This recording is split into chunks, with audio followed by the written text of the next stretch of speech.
Santander te cuenta, un podcast con preguntas e ideas relevantes para entender el mundo de hoy. Comunicación no verbal, lo que decimos sin hablar. ¿Qué información estamos transmitiendo a otras personas más allá de las palabras? Marta Gallardo, del equipo de comunicación externa de Banco Santander, desde Madrid, y Sonia El Hakim, analista de comunicación no verbal, desde un Santander Work Café en Valencia, hablan de todo lo que podemos decir sin palabras. Sonia El Hakim, buenos días, ¿cómo estás? ¿Qué tal, Marta? Pues súper feliz de estar aquí contigo charlando un ratito, además de lo que más me gusta, que es de comunicación no verbal. Eres una súper experta, como bien dices, en comunicación no verbal. Diriges el máster de comunicación no verbal de la Universidad Europea Miguel de Cervantes. Eres presidenta de la Asociación Española de Comunicación No Verbal. Has escrito el libro, por cierto, Código No Verbal. Has formado a los cuerpos y fuerzas de seguridad del Estado. En fin, que estamos con una eminencia en comunicación no verbal y estoy encantada de estar aquí contigo. Y sobre esta disciplina quiero que nos cuentes mucho, pero antes, por favor, defínenos qué es la comunicación no verbal, ¿no? Porque creo que hay muchas ideas que circulan por ahí, pero defínenos tú qué es. Comunicación no verbal es todo aquello que comunica, pero no es verbal. Es decir, lo que no sean palabras, pero esté dando información a los demás, eso es comunicación no verbal. ¿Cómo la comunicación no verbal, o danos por lo menos 4 pistas, 4 claves de cómo esa comunicación no verbal puede contribuir de forma positiva a generar una buena impresión de nosotros mismos o todo lo contrario? Tiene 4 patas la comunicación no verbal. La primera pata es la del entorno, el contexto. ¿En qué contexto se está produciendo esa escena que yo estoy analizando? Porque a diferente contexto, diferente interpretación de la conducta. La segunda pata es la de la apariencia y las características físicas, es decir, cómo es una persona, qué morfología facial tiene, cómo es su color de piel, sus ojos, si es alta, si es baja, gruesa, fina, cómo va vestida. La tercera pata es la de lo que el autor David Matsumoto llama las huellas de comportamiento. Esos son los rastros de conducta que vamos dejando a nuestro paso y que hablan de nosotros, aunque nosotros no estemos presentes en esa escena. ¿De qué estamos hablando? Pues de los espacios privativos. ¿Cómo es tu despacho? ¿Cómo es tu habitación? ¿Tienes libros? ¿No tienes libros? ¿Tienes fotos? ¿Qué tipo de fotos? ¿Fotos solo tuyas o fotos también con la familia? ¿Fotos de distintos amigos, de distintos grupos? ¿O solo fotos tú sola ahí? Todo ese tipo de cosas están dando información acerca de algo súper interesante que muy poca gente sabe, que hacemos los analistas de comunicación no verbal, y es que nos da información acerca de los rasgos de personalidad. Me has hablado de contexto, me has hablado de morfología, me has hablado de huellas de comportamiento. Me falta esa cuarta pata importante.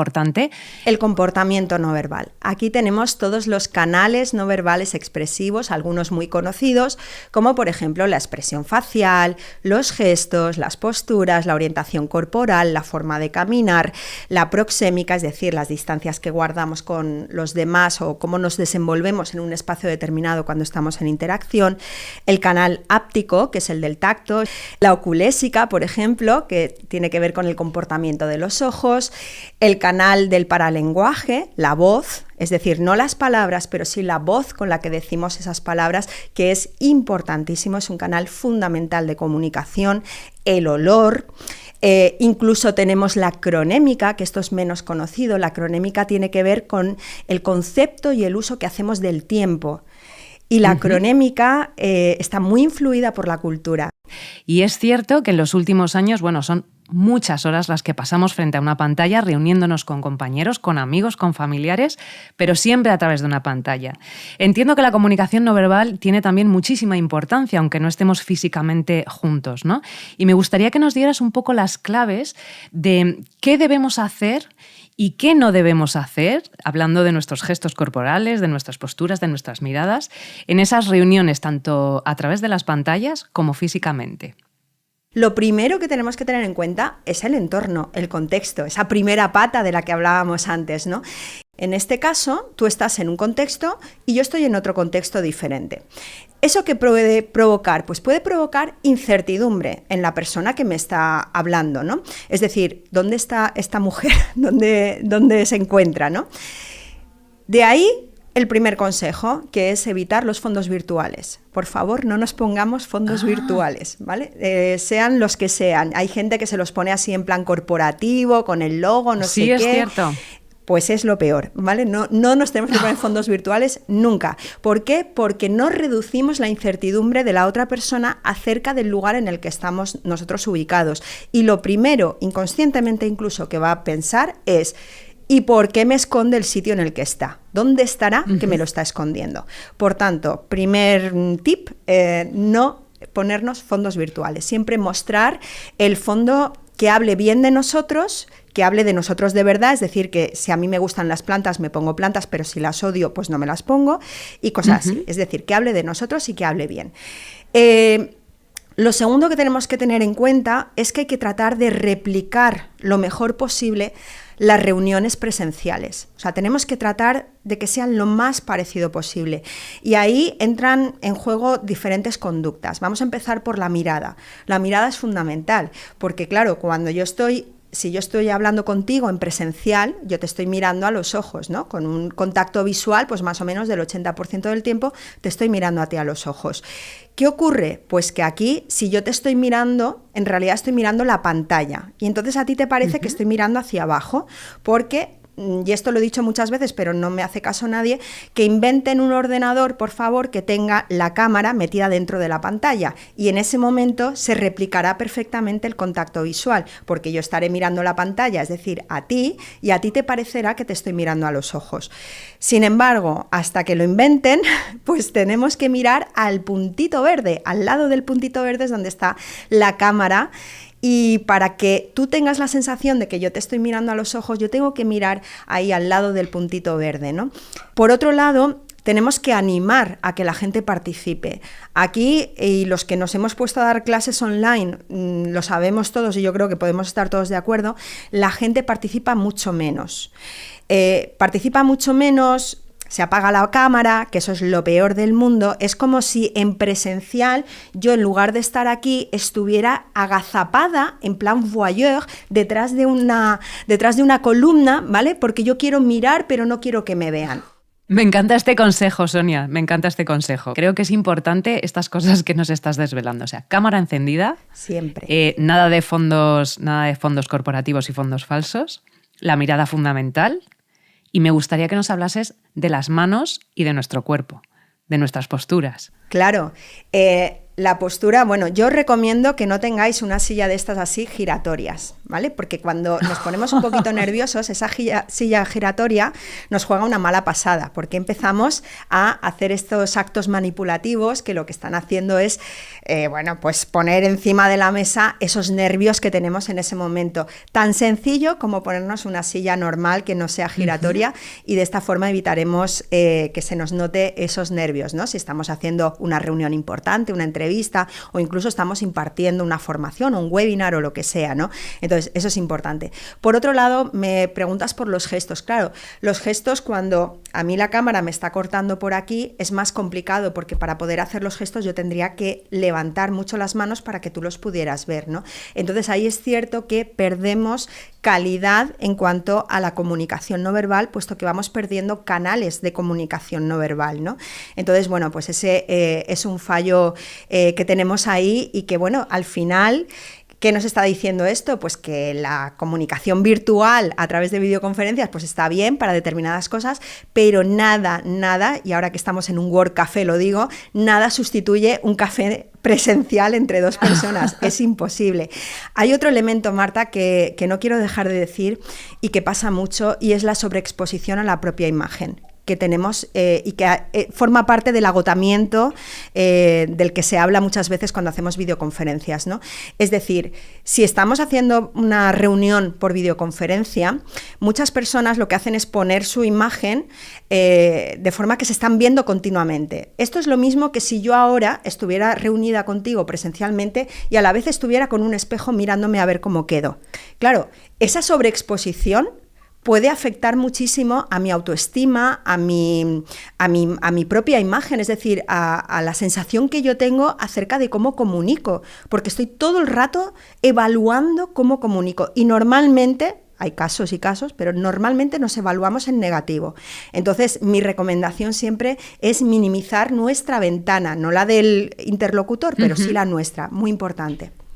Y si estamos todos juntos físicamente, en esas reuniones de equipo, en esas reuniones de trabajo, ¿qué debemos evitar? ¿Qué gestos, qué posturas debemos evitar? ¿Qué de nosotros desvela que estamos nerviosos, que estamos inseguros, que no sabemos muy bien lo que tenemos que decir? Bueno, muchísimas cosas, porque al final en todos los canales no verbales expresivos hay elementos que son indicadores de que una persona puede estar nerviosa, ¿no? Por ejemplo, hay veces que entra la gente con cara de susto, con cara de miedo, que dices, no, de momento no me como a nadie, ¿no? Que es la típica expresión que hacemos cuando alguien entra en una reunión así ya con cara de miedo. Entonces hay que relajar la cara antes de entrar con tranquilidad, relajamos, y una forma fácil de no poner cara de miedo es obligarnos un poquito a sonreír. Es una buena forma de no poner esa expresión facial que es muy tensa y se nota bastante. Otra cosa que tenemos que tener en cuenta es la postura. La postura se nota mucho además porque es algo bastante evidente.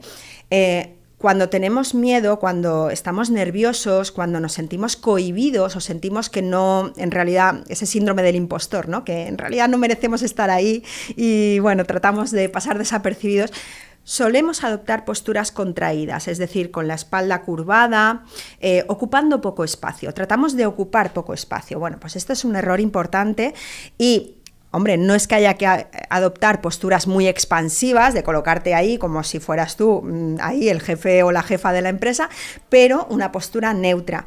Importante, no adoptemos posturas contraídas que a lo mejor pues están diciendo cosas muy negativas sobre nosotros, como un estado de ánimo más depresivo o menos seguridad en nosotros mismos, ¿no?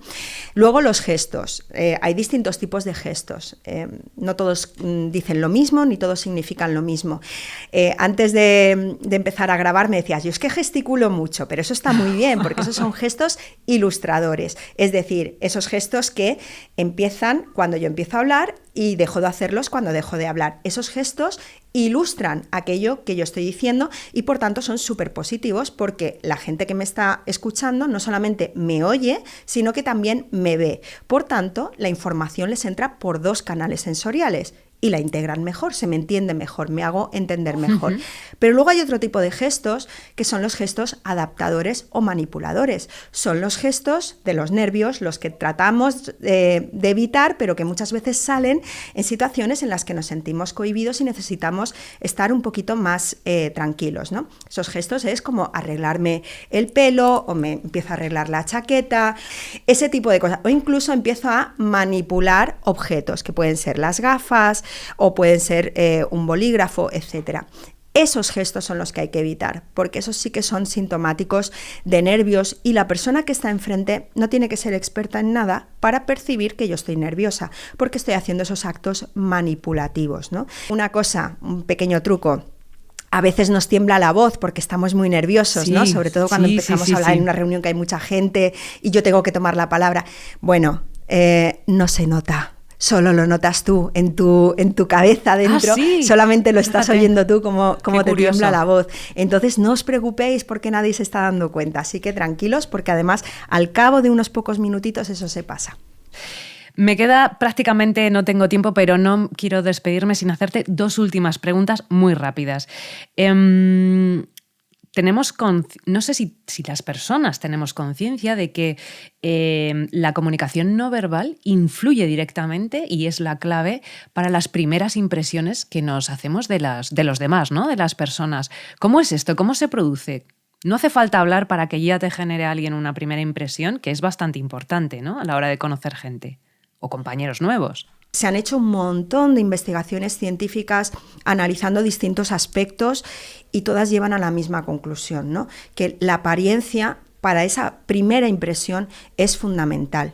Entonces, aquí antes te he dicho, no nos vamos a disfrazar, no, cuando vamos a una reunión, a una entrevista de trabajo, no tenemos que disfrazarnos, pero sí tenemos que dar nuestra mejor versión. Eso sí, ¿a qué da tiempo?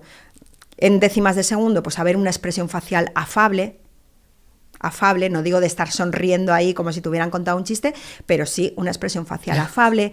Por ejemplo, da tiempo a que tu apariencia, tu vestimenta, etcétera, pues esté acorde a los valores, por ejemplo, de la empresa que te está entrevistando y también acorde a tus propios valores. Ese tipo de cosas sí que da tiempo. Y luego hay otra cosa muy interesante, que es cuando esa formación de impresiones se produce mientras entra una persona, la forma de andar. Te parecerá una tontería, pero la forma de andar da muchísima más información acerca de cómo somos de lo que pensamos. Y se han hecho bastantes investigaciones sobre la forma de andar. Y podemos transmitir seguridad, podemos transmitir confianza solamente por la forma en la que caminamos. Te voy a dar una frase para acabar con este tema. Adelante. De la forma de andar. Los líderes no tienen prisa. Si tú ves a un gran líder tipo Obama andar, verás que nunca va con el paso prieto ahí como si le debiera dinero a alguien y le está persiguiendo, ¿vale? El hombre del frac. No, va con tranquilidad. No arrastra los pies, pero va con tranquilidad. Con aplomo, con seguridad. Claro. Y eso tiene que ver con el canal de la cronémica del que hablábamos antes, porque los líderes son dueños de su tiempo. Que se esperen los demás. Buenísimo. Esto que dices me parece buenísimo. Yo no soy líder de nada, ya te lo digo yo. Voy muy rápido y corriendo a todas partes.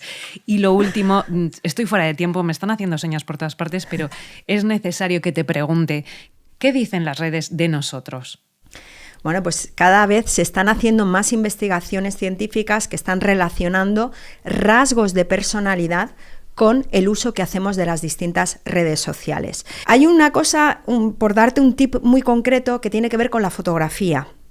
La foto que nos ponemos de perfil, ¿vale? Pequeño consejito, mirando siempre a cámara. La mirada a cámara resulta mucho más atractiva que una mirada que estoy mirando así como al infinito, ¿no? Que hay gente que se pone así como reflexionando, se hace la foto de perfil así, reflexionando sobre la vida. Bueno, pues no, mirada a cámara. ¿Por qué? Porque nosotros estamos preparados para decodificar enseguida una cara que me está mirando, ¿no? Y en ese sentido vamos a captar mucho más la atención de posibles reclutadores o personas que nos puedan contratar si hacemos esa mirada a cámara. Fíjate qué cosa más sencilla de hacer y que nos puede ayudar a que en un proceso en el que hay 200 candidatos, pues tengamos una mini ventaja. Bueno, me parece interesantísimo y Sonia El Hakim, yo seguiría hablando horas contigo. Ha sido un placer, Sonia, muchas gracias por tu tiempo y espero que nos volvamos a encontrar otro día para que nos des más pistas, más claves sobre la comunicación no verbal. Muchas gracias. Muchísimas gracias, Marta, que vaya muy bien, adiós. Igualmente, chao. Si quieres descubrir más conversaciones interesantes, descubre nuestro canal de Santander Te Cuenta en las plataformas de YouTube, Spotify, Apple Podcasts e iVoox.